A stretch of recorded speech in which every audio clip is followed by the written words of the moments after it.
elke knie sal buig, elke mond getuig, dat U die O, en Ounie is hier van die JJ sy's van Springs. As julle nie weet waar dit is nie, dis aan de kant Beaufort West. En sy verjaar vandaag. Ja.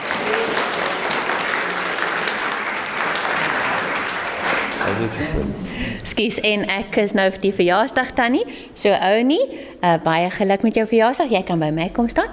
En dan Anlie, sy het verjaar ook nie vandag die 16de. Jy kan ook by my kom. Is dit Sondag, Annie? Ja. Ja. Ken jy die drills? Nee, sy ken dit nie. Okay. Kom staan nie na by my. Want die verjaarsdag Tannie is nou nie hierdie, nou moet Pippa instaan vir haar. Dat sê? Jy kry 'n boekmerkie. Nee, sy kry, ons het net jy kry nie 'n boekmerkie. Ons het nie geweet nie. Ja, ons gaan vir jou. Kry die liefde van Skus, en wie nog? Wat? Jerome, nee. Nee. En verjaar jy? vandag 80 verjaar mens nie. Kom, vandag, wanneer? Hierdie week? Ag, vandag. Hoekom het ons nie jou naam?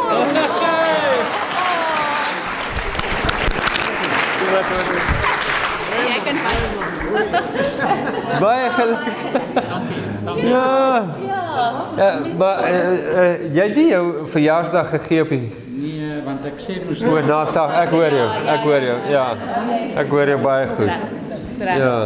Annie het maar haar is vir Annie gee en dan kan ons mos weer vir Annie gee. Ja, sê O, dis baie slim. Ja, kyk hoe slim is jy. Okay, gaan ons saam met hulle sing. Ja, is julle reg? Mag hierdie seën op aldag hier in sy Sion kan bestaan. U wat beveel en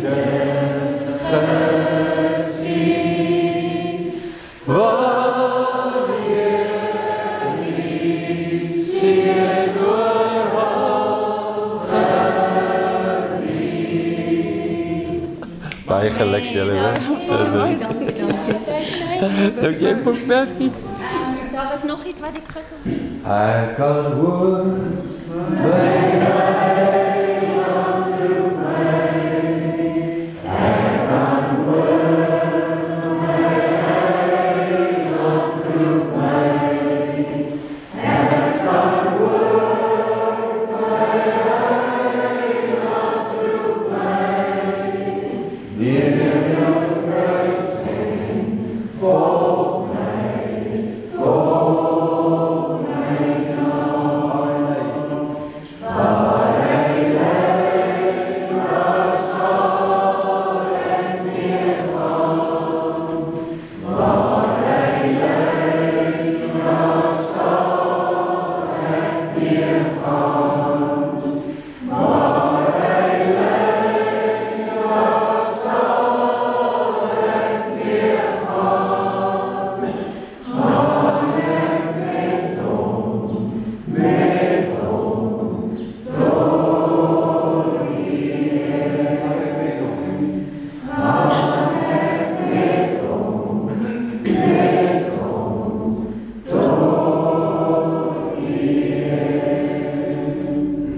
Dankie Here Jesus vir die feestelike vergadering van die uitgeroeptes. En dat as U vanaand kan gedenk, die fees in ons midde is die Here in ons midde. Ons loof U daarvoor, ons bid dat die teenwoordigheid in die Gees ons sal bedien vandag, soos elke ander. Ons verlang na U, Here Jesus. Dankie vir U waarheid en die liefde en die genade in ons lewens. In Jesus' naam. Amen.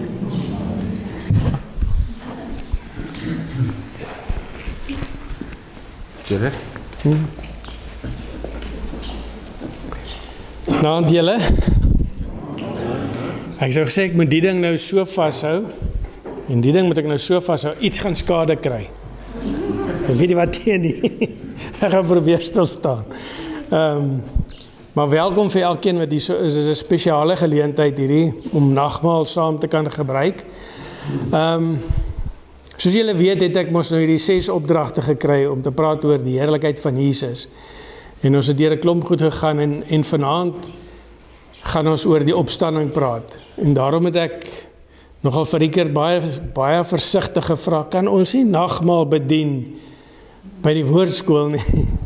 En hy het ingestem en dit is 'n wonderlike geleentheid om dit met so 'n boodskap te kan afsluit ook. So ek hoop dit gaan vir julle almal iets beteken, iets besonders beteken. Die boodskap natuurlik ook en maar die nagmaal. Dis my hoogtepunt hierso vanaand, is om aan die einde van die aand saam met julle hierdie wonderlike teken wat Jesus vir ons gegee het, te kan gebruik. Ek weet Rickert het nou gebid, maar ek wil ook nou bid, so net voor ons begin. Here Jesus, ons staan vanaand hierso en ons kom hier in u wonderlike teenwoordigheid. Here, dankie dat ek weet dat u hier is, dat ek weet dat u hier is om elkeen hierso te seën, en elkeen se hart te praat. Here, ek wil vra dat u hierdie boodskap wat ek het, boodskap wat ek nou al vir 2 weke aan werk, wat ietsie kom by en dan ietsie gaan weg, en die hele tyd is dit, moet ek hierdie gebruik, maar Here, ek weet is u Gees wat ons lei in dit. U Gees het hierdie woorde gegee, en daarom, Here, kan ek net vra, dat u met elkeen van ons harte sal praat, myne beslis ook, Here, sodat ons u woord kan hoor, u stem kan hoor. Ja, Here, praat met ons en maak ons ore oop, dat ons u kan hoor. Amen. So ja, soos julle nou weet, is daar nou 6 topics gehad wat ek moes oor praat, en ons is nou by vanaand, is ons al by die 5de ene. So my opdragte loop uit. Maar ons kan sommer gou weer deur dit hardloop. Ons het begin by die heerlikheid by Jesus met die skepping, né? Waar hy deel was van die skepping. Ons het die heerlikheid daarin gesien. Ons het toe ook die heerlikheid gaan sien oor dat hy moes gebore word. Want na die skepping het sonde ingekom en iets moet gebeur om dit reg te maak. En dit was reeds toe al besluit dat Jesus gaan moet gebore word. En ons het gekyk na daai gedeelte van hom, dat hy moes gebore word. En dat ons geweet het, dat ons kan sy geboorte vier, want dit is nodig. En toe het ons ook gegaan kyk na die vergifnis, die feit dat hy vir mense kon gesê het, ek vergewe jou, of jou sondes is vergewe. Een van die groot redes waarom hulle hom gekruisig het. Maar in dit het ons ook kom leer om te sê, maar hoe moet ek vergewe? Hoe is my lewe? Hoe staan ek voor Jesus as ek moet vergewe? Ek persoonlik van al die onderwerpe wat ek gehad het om oor te praat, was een van die grootste goed wat met my lewe gepraat het en gewerk het. En dat ek goeders moes verander het en moes gedoen het om hier te kon gestaan het en daaroor te praat. En vandag nog is dit vir my 'n seën dat ek dit kon doen. En toe het ons verlede keer gekyk na die kruisiging. Jesus in die kruis. Wat het by die kruis gebeur? En ek dink as ons dit sommer vinnig sal opsom, om te sê, maar Jesus het versoening gebring tussen ons en God die Vader. Dit wat stikkend was, het hy kom en reggemaak. En ek weet ek het nog daai gedeelte gebruik wat sê, van daai getuienis wat sê, maar ek is bang om dood te gaan, want ek wil nie die disgust wat in God se oë is vir my sien nie. En dit is een van die goed wat ons kon gesê het, maar dit is wat Jesus op hom gevat het. Hy daai wat God na hom toe sal kyk en sê, maar hierdie sonde wat jy dra is 'n gruwel in my oë. Maar wanneer ons nou voor Jesus voor God kan staan, en ons het Jesus aangeneem, en hy is ons koning, en hy is ons baas. Dan gaan ons kan staan en ons sal liefde in God se oë kan sien vir my. En ek kan dankie sê vir ons verlosser wat dit op hom gevat het. En dan is dit nou die opstanding. Die opstanding van Jesus nadat hy gesterf het. En ons sien sommer in Romeine 3 vers 23, waar Jesus self gesê het, ons almal het gesondig en het nie deel aan die heerlikheid van God nie. Almal het gesondig. Daar's nie iemand wat nie is nie. En reg deur die Bybel sien ons dat vandat die sondeval gebeur het, sien ons die Bybel praat van lewe en dood. Jy is of dood in die sonde, of jy is lewendig in Jesus. Volhard in die sonde, en jy sal die ewige dood lewe. Volhard in Jesus, en jy sal die ewige lewe erf. En dit gaan alles oor, jy kies vir dood of jy kies vir lewe, wanneer jy vir Jesus kies. Of jy hom nie wil kies nie. En ons het ook gesien, toe ons gepraat het, laas keer oor die kruisiging, oor dat ek my kruis sal opneem en hom te volg. Wat hy vir sy disippels sê, neem op jou kruis, volg my. En wat ons gesien het, maar dat dit beteken nie om sommer net 'n las te dra en sê, dis nou maar die kruis wat ek gekry het om te dra nie. Dit beteken, ek gaan iets moet gee, iets van my gaan moet sterf. En dit gaan my iets kos. Jesus het in die kruis gehang, sy lewe gegee, dit het hom gekos, om dit op hom te neem. Ek kies om hom te volg, ek neem my kruis op, ek volg hom, dit gaan vir my so baie kos. En ons het laasweek se boodskap van Richard het ons ook gesien, hoe dit jou kos. Jy gaan dalk kies om nie meer vriende te hê nie, want ons praat nie meer dieselfde nie. Jy gaan dalk kies om nie meer 'n sekere werk te doen nie. Jy gaan dalk, dit gaan jou dalk kos om skade in die familie te kry, omdat almal nie met jou saamstem nie. Ek noem nou net voorbeelde, maar dit gaan jou kos. En soos ons nou laasweek ook gesien het, dit gaan jou dalk kos om dalk jou kerk te los, as jou kerk jou laat wegdwaal van wie Jesus is. En ons sien dit so baie, hoe mense in kerke weggelei word na wat die waarheid is. En dat jy moet kies, ek kap het af, of ek kry dit uit. Dit gaan vir ons kos, om Jesus te volg. Dit gaan nie net, sommer net 'n lekker pad wees wat ons gaan loop nie. Om te sê, ek het nou Jesus aangeneem, hy het gesterf vir my aan die kruis, en nou is my lewe lekker sharp nie. Ons gaan, dit gaan vir ons moeilik wees, ons gaan moet kies, en dit gaan ons kos.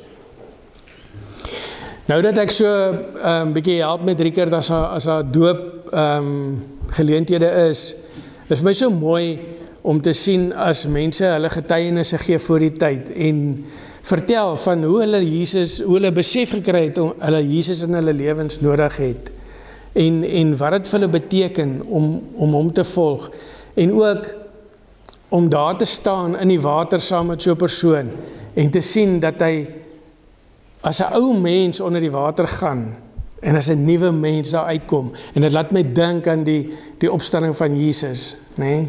Hy kom as 'n nuwe mens daar uit. En dit is vir my so spesiaal gewees. Ek het 'n vriend van my ek het die voorreg gehad om hom te doop so 'n paar jaar terug. En wat vir my so mooi was is sy getuienis om te sê hy het gelewe om suksesvol te wees, om vir sy pa te wys, hy sal ek sukses maak van sy lewe. En hy sou behoor enige iemand loop om hierdie sukses te behaal. Maak nie saak wie hy seer maak, wie hy te nakom, wat ook al nie. Maar dit was sy dryfkrag gewees. En tot hy in die hospitaal, in sy hospitaalbed, tot 'n besef kom, hierdie kan die einde wees. En wat het ek? Hoe besef hy dat dit wat hy nagejaag het, nie regtig iets beteken nie. En dat hy daar besef het, maar hy het Jesus nodig. En dat hy vir Jesus gekies het. En ek ken hom en ja, ek ken die pad wat hy moes loop en tot vandag toe nog moet loop oor 'n stryd wat hy dalk het met goed wat hom nog laat afdwaal, maar hy weet wat sy pad is. En dit was my so mooi as hy sy getuienis vertel, dan vertel hy vir ons hierdie storie nou, en dan sê hy, en ek het hierdie Nicodemus ervaring gehad. En dan denk ek, die ouens praat allemaal van 'n Damascus ervaring, wat is dit nou? Hy sê nie, hy het hierdie Nicodemus ervaring gehad. En toe ek daar dink, toe dink ek, maar hy is heeltemal reg. Die Nicodemus ervaring is waar Jesus aan sy hart geklop het, en gesê het, jy moet weer gebore word. Jy moet weer gebore word, en jy moet bekeer. Het was nie 'n geval van, hy het op sy perd gery, en Jesus het hom van die perd afgeklap, en nou volg jy my nie. Nee, Jesus het aan sy hart geklop, en hom geroep. En as ons hierso sit, en ons kan sê, maar ons is Jesus se kinders, ons het hom gekies. Dan weet ek, die Heilige Gees het aan elkeen sy hart geklop, en hom geroep, soos wat Nicodemus geroep was, word ons elkeen geroep. Wat se keuse maak jy? Wat se keuse maak ek? En as ek nou dink net aan die opstanding van Jesus, die kruisiging en die opstanding van Jesus, en dan wil ek net ek het so 'n oombliekie gedink by die huis, en ek wil dit net inneem in my en ek wil dit graag met julle deel. As jy nou net vir jou in jou kop net bietjie na 'n ander plek toe vat, daar by Golgotha, en jy sien die kruis, en jy sien Jesus hang aan die kruis, hy's dood, hy hang daar, en jy is een van die ouens wat hom help afhaal daar, en jy doen dit versigtig, hulle vra vir jou, doen dit versigtig, en jy haal sy lijk af daar so, saam met die ouens wat jou help, en jy draai hom toe in doeke, en dra hom versigtig na die grot toe waar hom gaan neerlê het. En jy help die klip rol voor die ingang van dit. En jy gaan huis toe. En jy sit by die huis en jy rou. Hy is dood. En terwyl jy nou rou, moet jy nog wegkruip ook, want die Romeinse soldate wil jou nou ook kom haal, want jy is deel van daai groep wat hom gevolg het.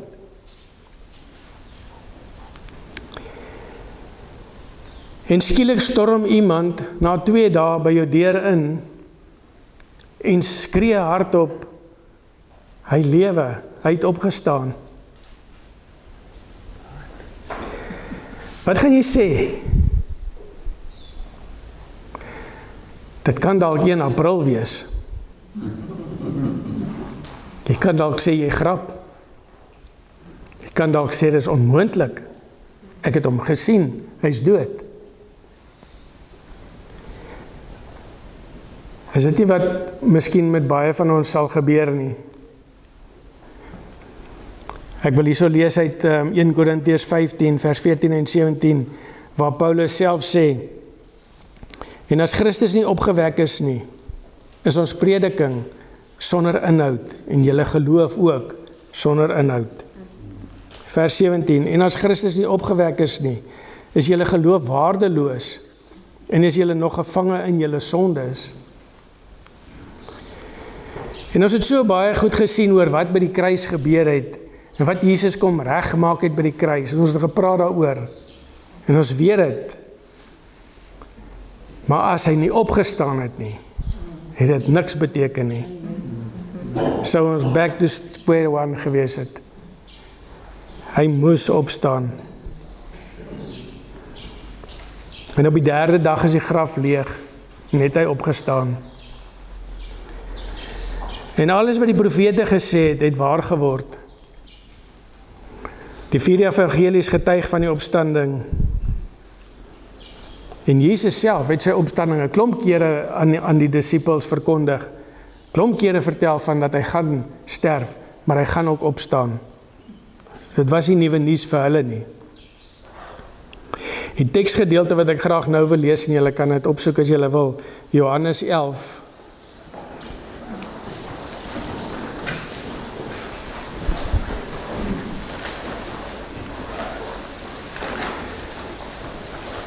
Ek gaan lees af van vers 17 af.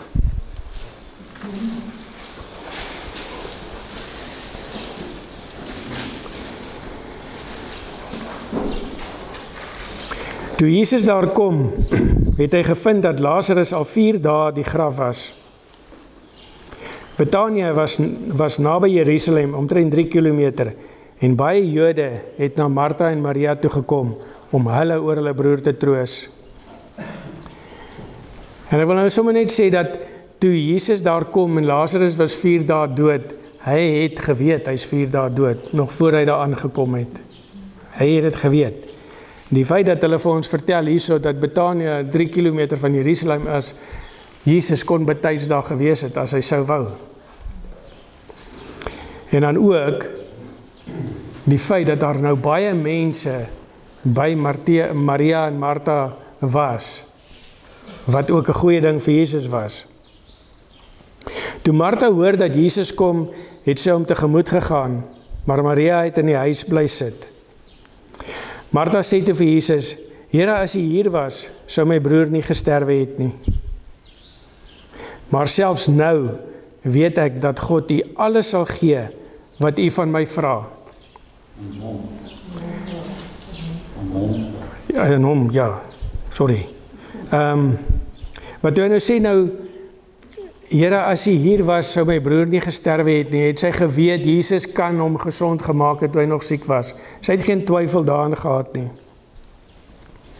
En dat sy nou sê, maar selfs nou weet ek dat God U alles sal gee wat U aan hom vra, van hom vra. Wat sy eintlik daar sê is, as hy sou vra, weet ek, hy sal lewendig word. Dit is die geloof wat Martha het nou in Jesus. Jesus sê toe vir haar, jou broer sal uit die dood opstaan. Maar Martha sê vir hom, ek weet hy sal met die opstanding op die laaste dag uit die dood opstaan. Jesus sê vir haar reguit, hy sal opstaan. Jy glo dit. En dan sê sy, ja, ek weet hy sal eendag opstaan wanneer almal nou op daai dag opstaan. Klaar twyfel sy in wat sy gesê het moontlik is. Toe sê Jesus vir haar, ek is die opstanding en die lewe. Wie in my glo sal lewe, al sterwe hy ook. En elkeen wat lewe en in my glo, sal in alle ewigheid nooit sterwe nie. Glo jy dit? Wat is Martha se antwoord? Ja, Here, sê sy vir hom. Ek glo vas dat U die Christus is, die Seun van God, die een wat na die wêreld toe moes kom. Dit is iemand wat seker is van haar geloof. En dan wil ek nou afgaan na vers 39 toe. En ek wil daar aangaan en sê, toe sê Jesus, rol die klip weg. Maar Martha, die suster van die oorledene, sê vir hom, Here, hy ruik al, want dit is al die 4de dag. Nou sê Jesus, gaan haal die klip weg. Ek het jou gesê, hy sal opstaan. En sy sê, nee. Dit gaan nie gebeur nie. Hy is dan al 4 dae dood. Jesus sê toe vir haar, het ek nie vir jou gesê, as jy glo, sal jy die openbaring van die wonderbaarlike mag van God sien nie? Hulle het door die klip weggerol. Jesus het opgekyk boontoe en gesê, Vader, ek dank U dat U my verhoor het. Ek weet dat U my altyd verhoor. Maar ek sê dit terwille van die mense wat hier rondom staan, sodat hulle kan glo dat U my gestuur het. En Jesus wat hierso gesê het, ek is die opstanding en die lewe. Toe hy dit vir Martha sê, het hy ook vir haar gesê, maar ek het beheer oor die dood. Ek het beheer oor die lewe. Hy is die een wat die mag het daarso. En Martha het so 'n bietjie daarvan geweet, want sy het geglo daarin, maar sy het ook baie getwyfel. En daarom het ek ook die vraag gevra, hoe sou ons gereageer het as iemand ingehardloop het en gesê het, hy lewe, hy het opgestaan. Sou ons, al het ons geweet, nee, maar hy het gesê hy gaan opstaan, sou ons nie ook dalk gedink het, maar ek het hom gesien, hy is dood. En ek wil heeltyd hê, ons moet saam kyk hierso na, hoe sou my hart wees in hierdie situasie? Waar sou ek gewees het? Hoe is my geloof in Jesus? Na wat hy vir my alles gesê het, alles wat ek gesien het, wat gebeur het, Hulle het nog die wondertekens gesien. Jesus het nou, toe hy nog gesê het, hy is die opstanding in die lewe, hy het altyd saam 7 goed gesê oor ek is, oor wie hy is, né? Hy het 'n verklaring gemaak eintlik oor wie hy is. Johannes 8 vers 24 sê, daar so vooraf dit het hulle gepraat oor dat Jesus is nie van hier nie. Die disippels is van hier, van die lewe nou, maar hy kom van bo, hy is nie van hier nie. En dan sê, daarom het ek vir julle gesê dat julle in julle sonde sal sterf. Want as julle nie glo dat ek is nie, sal julle in julle sonde sterf. Hulle het toe vir hom gevra, wie is hy? Jesus het hulle geantwoord, wat het ek van die begin af vir julle gesê? En dan kan ons gaan kyk na daai 7 goed wat Jesus gesê het, hy is. Hy het gesê, hy is die brood van die lewe. Hy het gesê, hy is die lig. Hy het gesê, hy is die deur. Hy het gesê, hy is die goeie herder. Hy het ook gesê, hy is die weg, die waarheid en die lewe. Hy het gesê, hy is die opstanding in die lewe. En hy het gesê, hy is die ware wingerdstok. Goed wat hy alles, en ons kan by elkeen ingaan en 'n hele preek maak oor elkeen afsonderlik en verduidelik oor wat daai elkeen beteken. Maar as ons weet wat elkeen van daai beteken, sal ek weet waar ek inpas by hom en dat hy my alles is. Dat hy my alles is en dat ek sonder hom niks is nie. En dan gaan ek weer waar hy vir Martha sê, ek is die opstanding in die lewe. En dan sê hy van, glo jy dit? Glo jy dit? En sy sê, ja, verseker. Maar 'n paar verse later dan twyfel sy, nee, jy kan nie die klip wegrol nie, hy is dood. Is dit nie partykeer ook hoe ons in ons lewens is nie? Is dit nie, ek glo in Jesus en ek weet hy kan vir my alles doen en ek bring alles na hom toe en ek bring my swaar tye na hom toe, my kinders bring ek na hom toe, ek lê dit by sy voete neer en dan gebeur ietsie weer en dan wil ek dit weer self aanpak want ek is nie heeltemal seker hy kan dit nou doen nie. Ons lewe almal hierdie lewe wat Martha lewe en ons kan sê wie hy vir ons is, maar hoe is ons harte? Ons kan ook onthou van Thomas toe hy hoor Jesus het opgestaan, hy lewe. Hy sê, ek glo julle nie. Tensy ek hom nie sien nie en voel nie, my vinger in sy wonde sit, gaan ek dit nie glo nie. En toe Jesus voor hom staan en hy sien dit en hy vat aan hom en hy sê, my Here en my God. En as ons kyk net hoe Martha, Thomas, die ander disippels, soms sommer net twyfel. En dan dink ek aan my eie lewe, hoeveel keer het ek al getwyfel in wie hy is? Hoeveel keer het ek al met skaamte moes sê, ek het nie geglo nie, ek het nie geglo hy kan dit doen nie, ek het dit vir hom gegee, maar ek het nie geglo nie. En vir my een van die mees treffendste vrae wat Jesus kon gevra het vir sy disippels, is in Matteus 16 vers 5, waar hy sê, maar julle, wie sê julle is ek?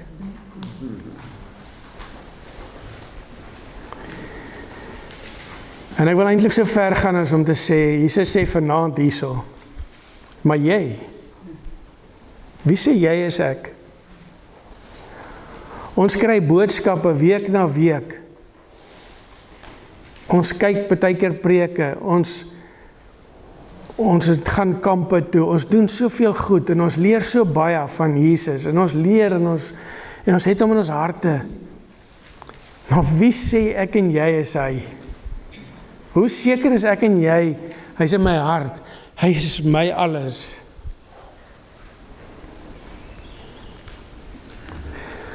Ons moet waak teen ons harte, dat dit nie twyfel nie. Ons twyfel te maklik.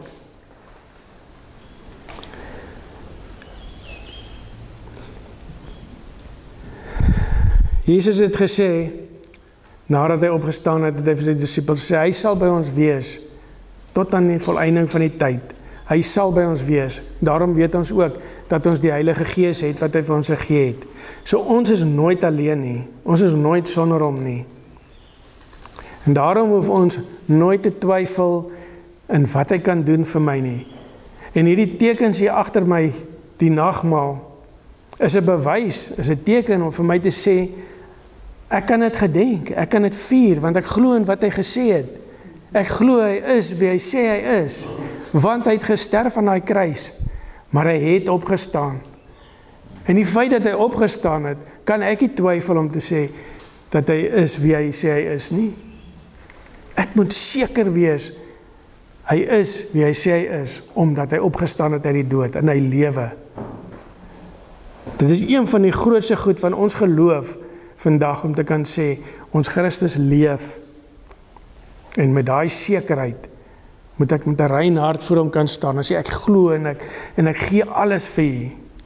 En wanneer ek twyfel, en daar tye kom van twyfel, dat ek sal herinner word, ek sal myself kan herinner, ek het 'n God wat lewe, ek het 'n verlosser wat lewe, hy het dit gedoen vir my en vir jou. Ek glo nie, dit sal regverdig wees, dat hy deur dit alles moes gegaan het, sodat ek kan twyfel of hy lewe nie. So my vraag weer vanaand hier so is, en dit is 'n vraag wat by herhaling by die woordskool gevra word, is, glo jy vir wie jy buig jy vir hom? En as Jesus vanaand hier sou gestaan het en gesê het, en jy, wie sê jy is ek? Sou jy hom kon antwoord?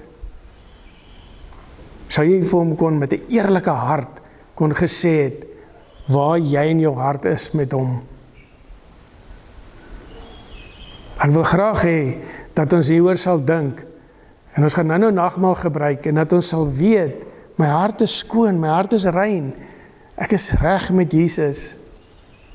Want as ek vanaand moet vra, wie sê jy is hy? Moet jy nie huis toe gaan vanaand, as jy nie sekerheid het nie.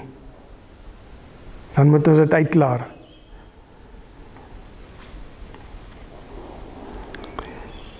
Soos Jesus gesê het, vir Martha, glo jy dit? Ek wil vra, glo jy, dat Jesus vir jou gesterf het, jou sondes op hom geneem het? Glo jy dit, dat hy opgestaan het uit die dood uit? Glo jy dit, dat hy jou alles is, en dat jy niks is sonder hom nie?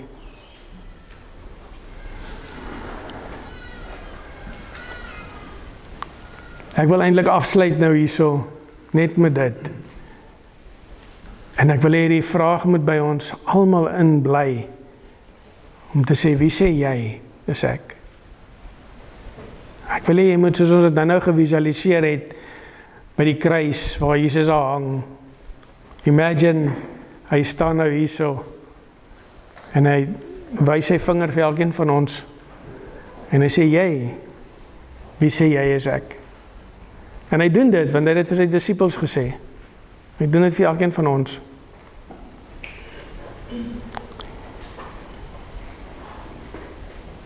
Ek wil afsluit nou, en net vra, dat julle vir so oomblikkie net, hierdie gedagtes in jou kop sal hou. En dan gaan ek sê, dat ons deel, en ek wil graag hê ons moet weer vanaand opdeel in groepies van 4-4. En dan wil ek hê julle met mekaar gesels oor, wat het hierdie boodskap vir jou beteken? Wat beteken dit vir jou, om te, as Jesus vir jou sou sê, wie sê jy is ek? Glo jy dat hy gekruisig is vir jou sondes? Glo jy dat hy opgestaan het uit die dood uit? Glo jy dit? Wie sê jy is hy? Ons gaan nou opdeel in groepies van so 4-4, né? En dan gaan ek vir julle sê, en dan ek net gou vir julle verduidelik wat ons dan gaan doen. Julle gaan 'n bietjie gesels daaroor, en dan sal ek sê, en dan gaan een persoon van elke groepie gaan vorentoe kom en die nagmaal kry vir die groepie van 4, né? En dan gaan julle die nagmaal gebruik in die groepie. Julle gaan mekaar bedien. Julle gaan mekaar in hierdie groepie gaan julle bedien met die nagmaal. So ek gaan net dit nou so ver vir julle sê, dan sal ons die nagmaal instel, as julle klaar gesels het. So gaan julle nou so 10 minute gee, wat ook al, gaan kyk hoe ver julle kom, maar geniet dit en gesels oor dit.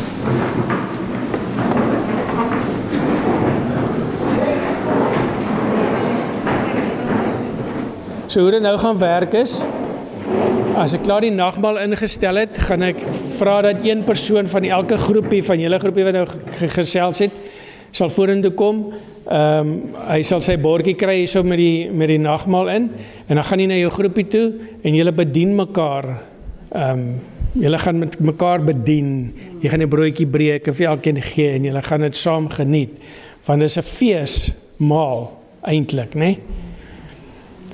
Okay, is julle reg?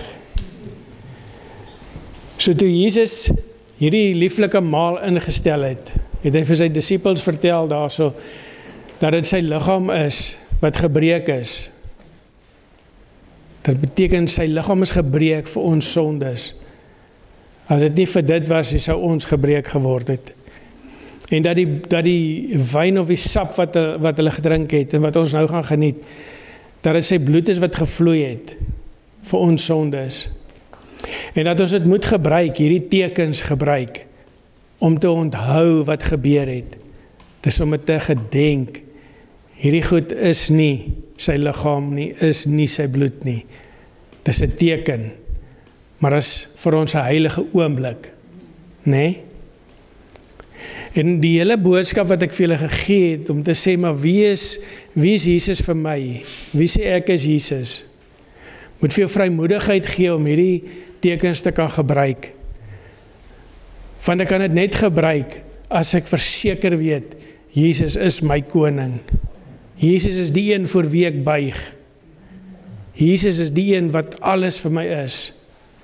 En as ek dit nie met sekerheid in my hart kan sê nie, dan gaan hierdie tekens nie vir my iets beteken nie.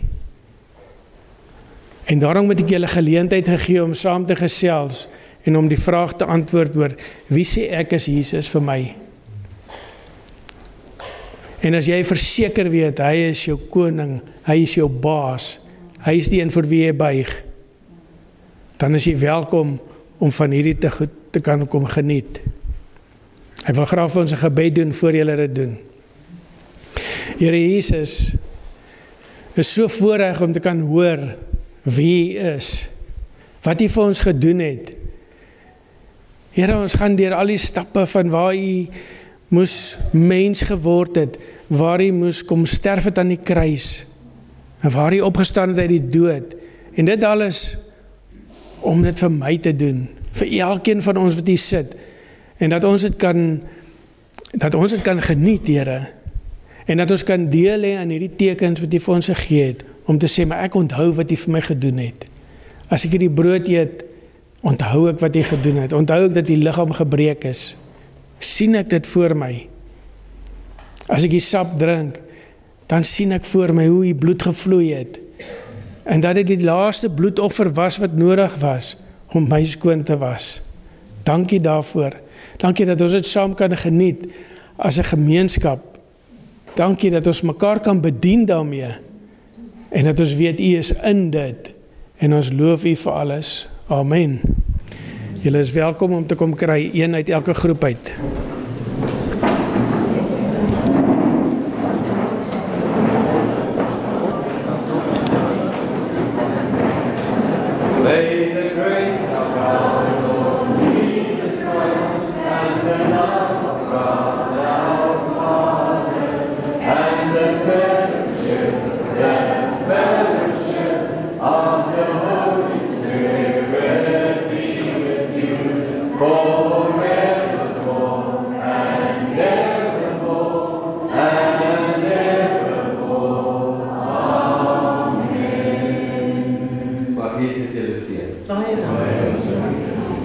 Elke knie sal buig.